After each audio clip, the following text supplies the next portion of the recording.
আমরা sentence meaning কেন শিখব? আমরা সেন্টেন্স মিনিং শিখব এই কারণে যে আমাদের পাঠ্য বইয়ের প্রতিটি ইউনিটের প্রতিটি লেসনের প্রতিটি গল্পের প্রতিটি প্যারাগ্রাফের প্রতিটি সেন্টেন্স এর অর্থ যেন আমাদের জানা থাকে। তাহলে আমাদের কোথাও কোনো সমস্যা হবে না। আর সেন্টেন্স মিনিং যদি জানা না থাকে তাহলে আমরা অন্ধকারের মধ্যে থাকব। কিন্তু আমাদের তো অন্ধকারের মধ্যে থাকা যাবে না।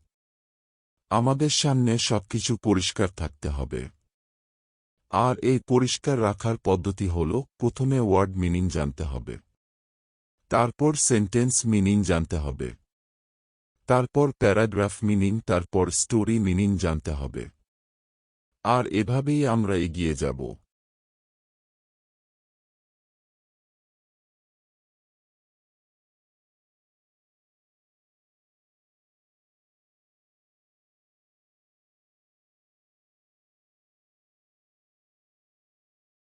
Bangabandhu Sheikh Mujibur Rahman's historic speech on 7 March 1971 was included in the Memory of the World Register as a documentary heritage by the UNESCO on 30 October 2017.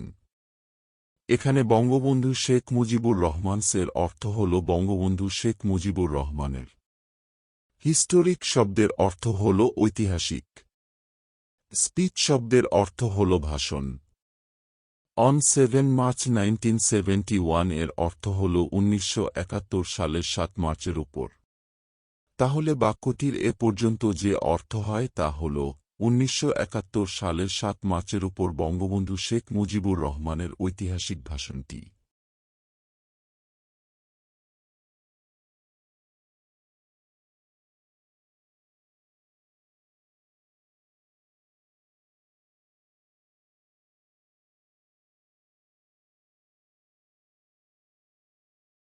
Aja included শব্দের অর্থ হল যুক্ত হয়েছিল বা অন্তর্ভুক্ত হয়েছিল। In the memory of the world রেজিস্টারের অর্থ হল মেমরি অফ দ্য ওয়ার্ল্ড রেজিস্টারে। অ্যাজ এ ডকুমেন্টারি হেরিটেজ এর অর্থ হল দালিলিক বা প্রামাণ্য ঐতিহ্য হিসাবে। বাই দ্য ইউনেস্কো এর অর্থ হল ইউনেস্কো কর্তৃক। অন 30 অক্টোবর 2017 এর অর্থ হল 2017 সালের 30 অক্টোবর। বাক্যটির এই অংশে আমরা প্রথমে নেব ইউনেস্কো কর্তৃক, তারপর নেব দালিলিক বা প্রামাণ্য ঐতিহ্য হিসাবে, তারপর নেব মেমরি অফ দ্য ওয়ার্ল্ড রেজিস্টারে, তারপর নেব যুক্ত হয়েছিল বা অন্তর্ভুক্ত হয়েছিল, তারপর নেব 2017 সালে 30 অক্টোবর।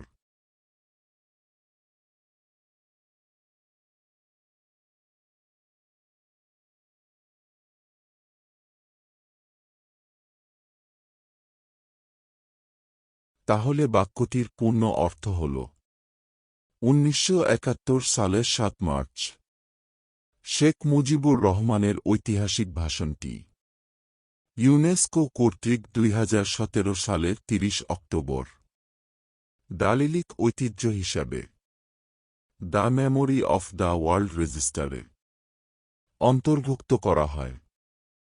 আমাদের পরবর্তী সেন্টেন্সটি হল this speech is a commentary on the historic events leading to the last phase of our independence and Bangabandhu's position as the leader of the nation. এখানে দিস স্পিচ এর অর্থ হল এ ভাষণটি, ইস এ কমেন্টারি অর্থ হল একটি ধারাভাষ্য, অন দ্য হিস্টোরিক ইভেন্টস অর্থ হল ঐতিহাসিক ঘটনাসমূহের উপর, leading to the last phase অর্থ হল শেষ পর্বের দিকে ধাবিত করা, অফ আওয়ার ইন্ডিপেন্ডেন্স অর্থ হল আমাদের স্বাধীনতার, অ্যান্ড বঙ্গবন্ধুস পজিশন অর্থ হল বঙ্গবন্ধুর অবস্থানের, as the leader of the nation. অর্থ হল জাতির নেতা হিসাবে।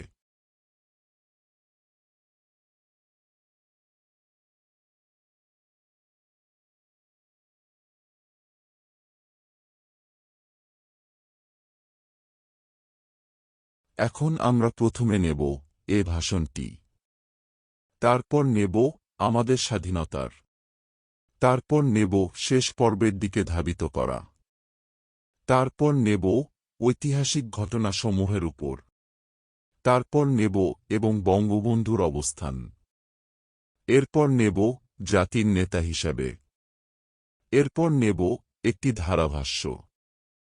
এখন যদি এই শব্দগুলোকে সাজাই তাহলে একটি পূর্ণাঙ্গ বাক্য পাওয়া যাবে। যেমনে ভাষণটি আমাদের স্বাধীনতার শেষ পর্বের দিকে ধাবিত করা ঐতিহাসিক ঘটনা সমূহের উপর এবং জাতির নেতা হিসাবে বঙ্গবন্ধুর অবস্থানের একটি ধারাভাষ্য।